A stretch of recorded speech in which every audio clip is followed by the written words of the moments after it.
So we have a stage house that sits here, and then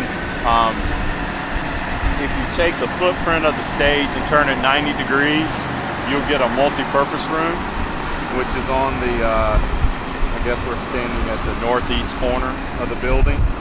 And that multi-purpose room will be for, you know, banquet events, some performances. You can have dinners there.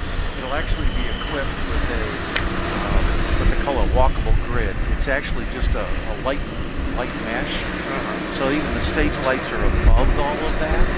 So when you're not using stage lights, they essentially disappear. You don't see them. Oh, cool. So not only can you do a banquet there and maybe some kind of cabaret or show, but you can also do theme parties and things where you can turn it into a disco. You know, because it's all going to have all the sound and lights just like a regular theater production. Okay. This will be the ground level entrance. As you see, all the foundation walls. The first floor level is actually, you know, what, 6.5 feet above the ground. The only actual floor level entrance we have is here. So as you come into the main lobby, you'll have a choice. You can either go up the grand staircase and head to the first floor. You can either go back to the lounge area, or you can actually go into the theater, in the main lobby of the theater. We're actually standing in the new women's restroom. So you'll have the women's restroom here. Look, upstairs concessions beside it. You see the doorway that's coming in. That'll actually be a doorway into, actually, I think that's the doorway into the concession. The next doorway over will be a doorway into the offices. And the main offices for the performing arts will be here. So on the back side of this wall, you have all offices. So I'd shown you where the main staircase, you know, we're standing at the door, we saw the main staircase coming up. That would actually funnel into this opening here.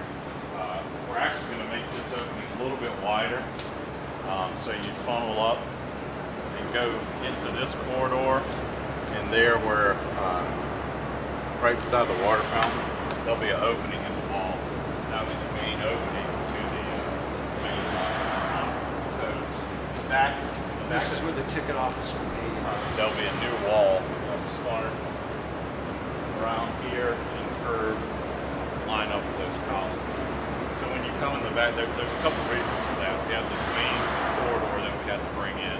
Obviously, you don't want the main corridor in the theater. Secondly, we need to put some vestibules on the main entryways into the lobby, because you don't want that loud clanging of doors. And even if you had quiet doors, if people were talking out in the main lobby, you wouldn't want that noise in the theater. So there'll be 2 vestibules with sound sealed doors to keep it very quiet. These weren't original. Those tubes that you see,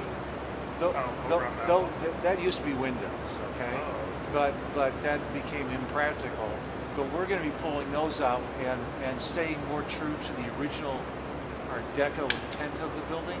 This is all about, there are different eras of architecture that have stood the test of time, and you never know that until like 30, 40, 50 years out, right?